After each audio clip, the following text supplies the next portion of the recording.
Hi, I'm Perry Black right here at Second Chance Youth Ranch TV, and don't turn the channel. If you're interested in knowing more about school choice and how your child can have the opportunities that perhaps they've missed with school choice, Lieutenant Governor Tim Griffin is our guest, and he's on fire for school choice. So don't go away. We'll be right back.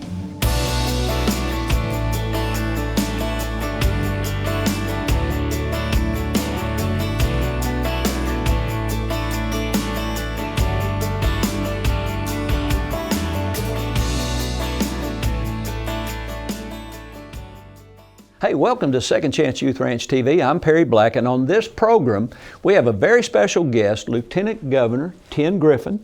Glad to be here out west at the ranch. Ain't nothing like the old West. I'm waiting on the tumbleweeds to just woo. You know, when we were applying for our licensure with DCFS, and Mrs. Treasure went out there and saw it for the very first time, she said, at any moment, I thought Matt Dillon was going to walk out in the street and have a gunfight. I love it. I watch Matt Dillon every night. This is such a comfortable setting. Well, the idea is to visit us right here at the ranch and get to know our guests, our supporters, and how individuals that watch this show, and this happens to be a very popular show on Thursday night throughout the Victory Television Network audience. So it includes some of Missouri, some of Tennessee, some of Oklahoma, some of Louisiana. And we have a tremendous audience who believe in making a difference in foster care, fostering, mentoring, and adopting. Yep. Now, Lieutenant Governor, there's a couple of things as we get started. Number one, I see you have your airborne pin. Yes, this is the 101st Airborne Division out of Fort Campbell, Kentucky. And that's who I serve with in Iraq. And you do serve currently in the military. So I'm a commander at Fort Bragg, North Carolina, of a unit there. Which is the home base for 101st, is that right? The home base of the 82nd Airborne 82nd. Division. The 101st is at Fort Campbell, Kentucky, which is right on the Tennessee, Clarksville, Tennessee, Hopkinsville, Kentucky border. And the 82nd Airborne Division and half of the Army is at Fort Bragg. Fort Bragg is 50,000 people. It's the world's largest military base. So I go there pre-COVID and starting to get back to it about once a month. I will be there 4 days this month, and I love it. So I've been in the Army for going on 25 years. I'm sort of calculating in my mind. And I think I have to get out when I hit 30. So I've got about 5 years when left. You're 30 years old or 30 years of service? When I'm 30 years old. Let me ask you a little bit, where did you grow up? So I was born in Charlotte, North Carolina, and I moved to Magnolia when I was 12. So I like to say that I really grew up in Magnolia, a lot of my formative years, although 1 to 12 was not unimportant. Graduated obviously. Magnolia High School then? Magnolia High School. My dad's side of the family was from North and South Carolina. My dad went to Furman. Grandfather went to Furman. And my mom's side was from Magnolia, El Dorado, that area. Yeah. And we used to come out here a lot. My dad's a pastor. My dad, my granddad, my great-granddad, Is your dad still pastoring now? Well, he's 85, so he... Does he still preach, though, and fill in? What he does is write books, and he has what's called a mercy ministry, where he calls and shares with people who are hurting. He's written several books that are on Amazon. I had a guy in Little Rock text me this about 4 days ago and say, your dad's book really helped me through some tough times. That's cool. And my dad has now had his books translated into Swahili. Wow. And Africa for African audience, and Spanish for Mexican audience. And so he's 85, but his mind is crisp and sharp, and he's an amazing person. I've never met anybody who's a bigger servant for Christ. He used to be really close friends with Melvin Graham, Billy Graham's brother. Yeah. And swam up at Billy Graham's house, and he just knew a lot of those folks from that North Carolina world, and anyway, so just a big influence. And my mom's 81. Was he pastoring in Magnolia when you grew up? Yes, Is that how you came to Magnolia? Yeah, that's right. Manual Baptist in Magnolia, and so that's when we moved. 1980 is And when so we where moved did you go to Arkansas. college there So nearby? I went to Hendrix College and in Conway. But now Hendrix is Methodist. Methodist. Yeah, I didn't go because I of lived the at church. the Methodist home, so I know all Yeah. about Hendrix. Yeah, I didn't go because of the church affiliation. I went because it was really, I had done well, thank the Lord, academically and in high school. And it had a reputation as being rigorous top schools, and great yeah. school academically. What did you major in? Economics and business. Minor? Well, we had it because it's a liberal arts school. They didn't do the traditional major and minor. My degree was called a Bachelor of Arts because they all are at Hendrix. Even a math major at Hendrix is a Bachelor of Arts because you take a lot of liberal arts, a lot of the Western European tradition and civilization. So I got my degree was business and economics with an emphasis in economics. Then I went to graduate school overseas in Europe, and then I came back and went to law school at Tulane in New Orleans, and absolutely loved Tulane. Wonderful experience. And then I got my master's in the War College, as the Army paid for that to get my master's. So were you married yet at Tulane? Well, no. I got married late in life. The Lord was saving the best for me. I got married when I was 36, and I had really leaned into my career, joined the Army, worked in D.C., worked in Congress. So Shannon Bozeman, the daughter of Senator Bozeman, who was then Congressman Bozeman, worked with me. They're from Arkansas, obviously, but worked with me at the Republican National Committee. And she said one day, hey, you grew up in Magnolia. I've got a friend from Camden coming up for the weekend. We were sorority sisters at the University of Arkansas. She lives in Hot Springs. I really want you to meet her. And I said, great. So we all got together, and I never dated anybody after that, really. Yeah. Yeah. Y'all been married how long now? Been married since we've been married 16 years, and we've got my only marriage. The Lord was right in leading me to wait, because I needed to.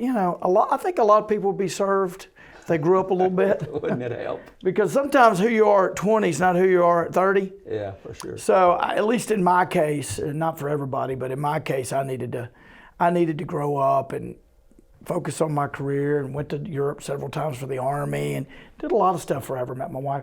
So we've got 3 young children, 3-year-old, believe it or not, 11-year-old, and a 13-year-old. Wow. And so we are blessed. I got the best wife, and she's amazing, and our kids are awesome, and they're healthy, thank the Lord, and got a lot to be thankful for them. We're going to take a brief break, and I want to find out, where do the kids go to school? Why are you such an advocate, the number one advocate in Arkansas for school choice, how you migrated into politics, and how important it is that we have people like you and other legislators who are advocates for kids in care and the unfortunate or less fortunate. So we're going to take a brief break, and we'll be right back. A mission field around you is filled with young hearts needing a forever family. And at Second Chance Youth Ranch, our team is committed to providing healthy, stable, loving homes and families to hurting children in the Arkansas foster care system and those up for adoption. Please contact us if you feel the tug at your heart to help foster or adopt, and find out the steps you could take to help fulfill a child's lifelong dream. Maybe you can't foster or adopt, but you could help. The need for thousands of children in the system is staggering. But with the help of faithful partners and business alliances, we are meeting those needs right now. Would you help us make a difference? Every gift, regardless of size, impacts a child's life directly and helps provide for a home in the gap right now. Visit the Second Chance Youth Ranch website at 2cyr.org to read more, watch the stories, and to make a contribution for a hurting child's care. Monthly partners are needed, so please contact us right away. And as you partner with this ministry, you are partnering with the Heavenly Father that has promised to be Father to the fatherless. God bless you for helping Second Chance Youth Ranch. Hey, welcome back. Our special guest on this program, if you're just tuning in, is Lieutenant Governor Tim Griffin. Thanks for Tim, we are excited. I just called you Tim, even though you're Lieutenant Call me Governor. whatever you want. It's real casual out here at the ranch. Every time I'm at the ranch, that's why. I should. Look, got my I love the seal of the boots. state of Arkansas. Can you see that? You got your seal boots on. I joined the Army in right out of high school. Cool. And Good for you. when I started looking at some of your history before you came and spoke to our men's ministry, I saw that you were a colonel, which means you've been in a long time. And we want to thank you for your service. We're living in a generation where cops are being attacked and defunded, and politicians are being attacked. The country's being divided. But you know what? This show is about helping hurting children and hurting families. So you're a married man. You've got 3 children. Your oldest 13. Your youngest is 3. How did you get involved? We know your story a little bit about the military, and as a lawyer, how did you make the move into the political arena? Because you know, everybody talks about politics is corrupt. And I always say, listen, if good people stay out of the political arena, if there's corruption, it's going to get worse. So, Yeah, look, I think that there's a lot of hyperbole used about politics. I can just tell you firsthand, because I've been in it as an elected person, as an unelected staff person, on presidential campaigns. You know, I don't know what the exact number is, but 90% or whatever of the people that I've worked with in politics, yeah, they love politics, but they're just hardworking folks. You know, the folks I work with in Congress, you can say what you want about members of Congress, but they work their tails off. They get up early, they go to bed late, they fly around all the time. Sleep in their office. They sleep in their office, they get ready in the gym. They go home on the weekend and everybody demands their time. The idea that they're all a bunch of bad people, that's just nonsense. Look, if you hired 100 plumbers or 100 architects or 100 pastors or whatever, there's going to be a percentage of them going to be a bad apple. that get off track. And it's the same with, I mean, it's no different really. And look, politics is the art of getting things done. And so, of course, if you have a view that this is the only acceptable way, you're going to be disappointed, because a congressman represents, a lot of people don't know this, one congressman represents 750,000 people. Going to be some different opinions. I mean, it's almost an impossible task. So, you know, you're not going to make hardly anybody happy most of the time. So, anyway, that's the way, that's not new. Do you consider yourself a constitutional conservative? Absolutely. I mean, look, anybody who believes in the Constitution should have no problem calling themselves a constitutional conservative. What else would you be? A monarchy conservative? I mean, you know, which they have in Britain. Yeah. They have in Britain. They have, you know, the monarchist or whatever. But look, if you're sworn in under our Constitution, believe in our Constitution, you should have no problem with the word Constitution in your description. Or a conservative. Now I'm a conservative. You're no a preacher's question. kid. You're an adult, obviously, now. So did faith early on develop who you are, and what role do those values play in your life, especially as someone who is such a strong advocate for school choice? Yeah, look, your faith is inseparable. Yeah. And anybody who says that you can separate it from your decisions, they're kidding themselves. We all have our belief system and our perspective that we bring. And if you're a person of faith, that's a big part of who you are. Sure it is. I don't try to separate it. I lean on it. And it's who I am. And there are, throughout our history, great leaders who are people of faith, some that were, some that weren't. And, that's who you are. That's the package you elect. Yeah. You don't separate that. Look, I think my interest in politics goes way back to my interest in history and government. I remember in the 70s, a lot of the trips that my parents took me on were very historical in nature. Yeah, we'd go to the beach and mountains and stuff like that, but we did a lot of touring of Williamsburg and Jamestown and battlefields and things like that. And I just had a love for history growing up. I think a lot of it I attribute to my parents and books and their love for reading and history, but also to teachers. But let me say something about school choice for a second, because look, to me, I exercise school choice every day. Don't you? Yeah. I have a daughter in private school. I have a son in public school. So I graduated from public school, Magnolia. My wife graduated from Camden. So every day that I get up, I exercise school choice. I send one of my kids to Little Rock Public School that's right down the street from me. I send the other one to a private school. So I just want everybody to exercise school choice. And it's based on the fundamental belief that parents, not the government, know best and should make the decisions about where and how their kids are educated. You could say, well, they don't always make the best decision. Well, okay, but they're accountable before God. There you go. For their children. Yeah. Not the government isn't.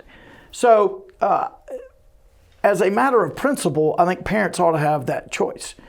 The other thing I would tell you is competition is good for schools. Mm-hmm.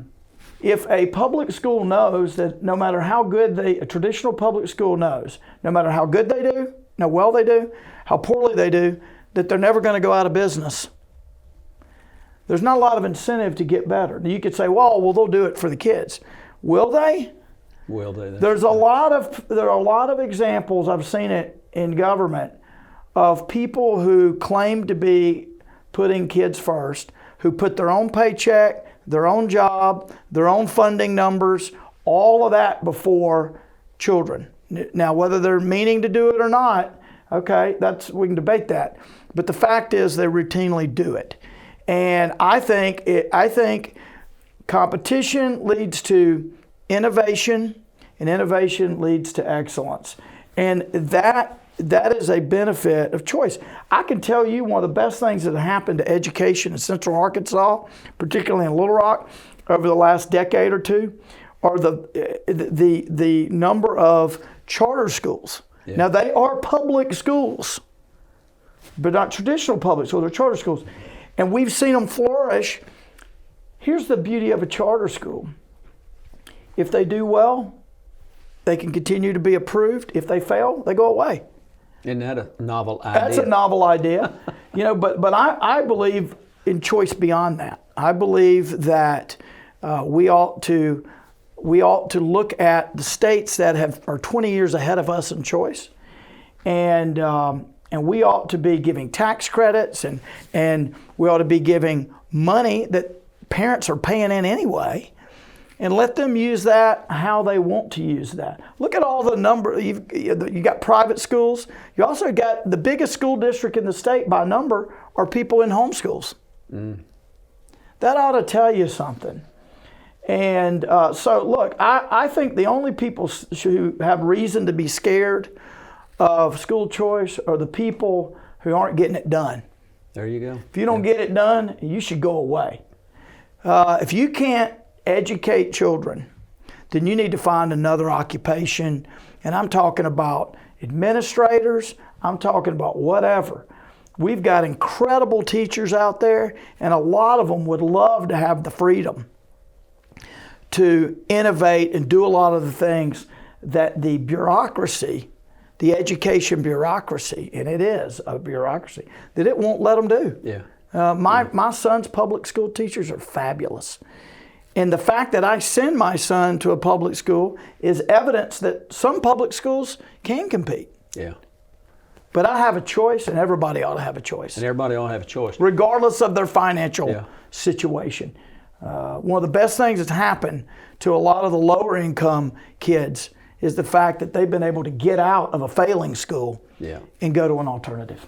We want to take a brief break, and I want to come back to that. Some of these kids that are trapped in failing schools, what can our viewers do? Because we are a strong advocate for underprivileged children, children in foster care, and how this show can inform people on how they can make a difference and help children get an education in the state of Arkansas. So we're going to take a brief break. We'll be right back. Hi, I'm Perry Black, right here at Arkansas Christian Academy, and I want to strongly encourage you to visit our website or call us and take a tour of ACA. You know, over the past 4 years, our graduating seniors have received over $1.3 million in college scholarships. We're a fully accredited, faith-based Christian school, and in this environment in our world, you need to strongly consider Arkansas Christian Academy. Take a tour, make a phone call, visit our website. We'd love to visit you right here at ACA. God bless.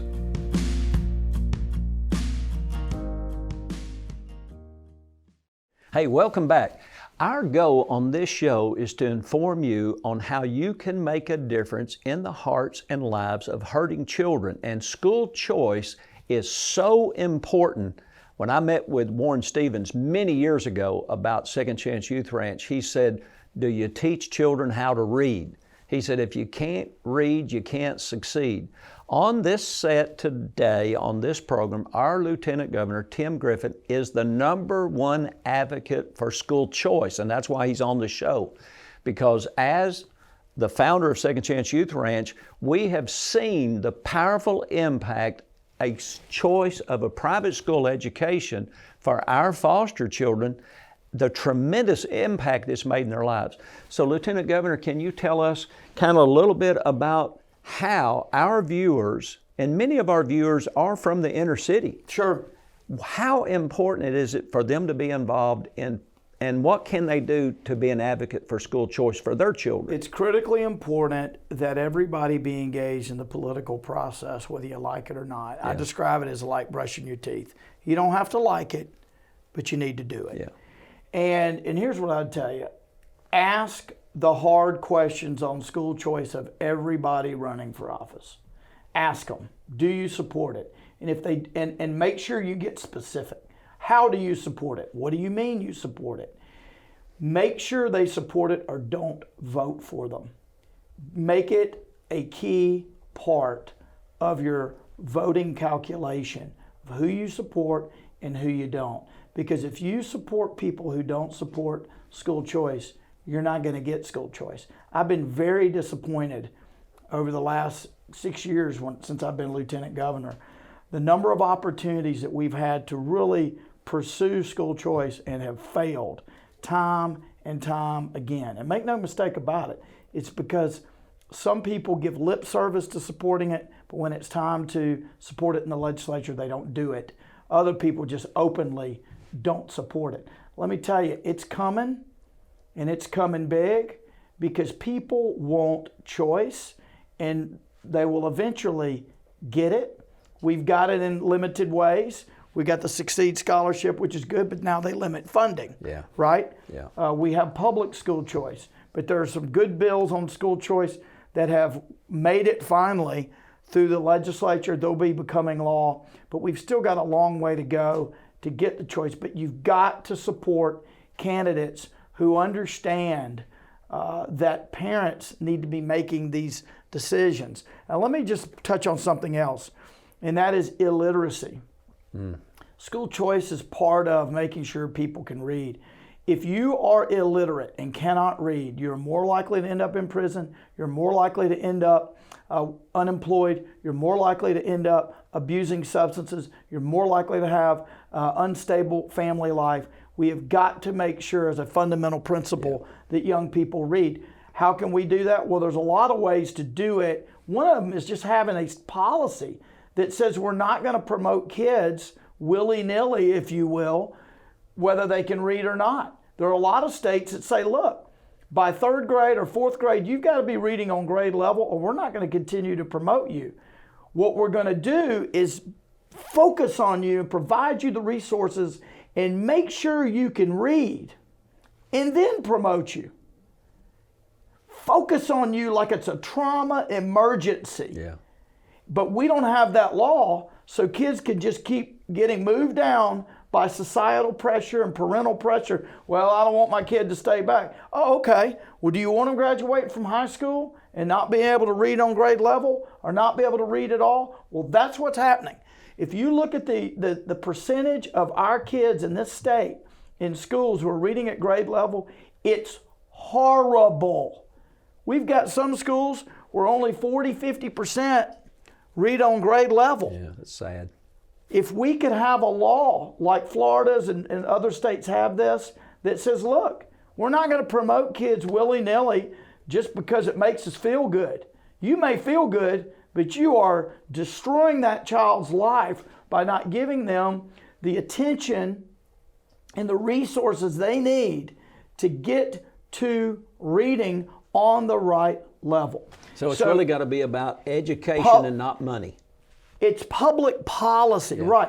Money is not unimportant, but if money is what solved this problem, we'd be near number one, if not number one in the world. Because many countries spend a lot less per student than we do, and they clean our clock on the quality side. So we got to get with the program. Yeah. Smarter, not harder. And school choice is giving the parents the right to choose between public, private, charter, Homeschool, parochial, you name it. homeschool. You name it. I just want to mention my wife's on the statewide board of the Call, which plays a very important role In in fostering and and adoption. Yeah. And faith-based, they believe in the Lord Jesus Christ, and that's a big part of their mission. And God bless them. Another good organization. Thank you for your service. Thank you for serving Arkansas. Thank you for serving with the Call, you and your wife and the other organizations, because every child is important to God and must be important to us.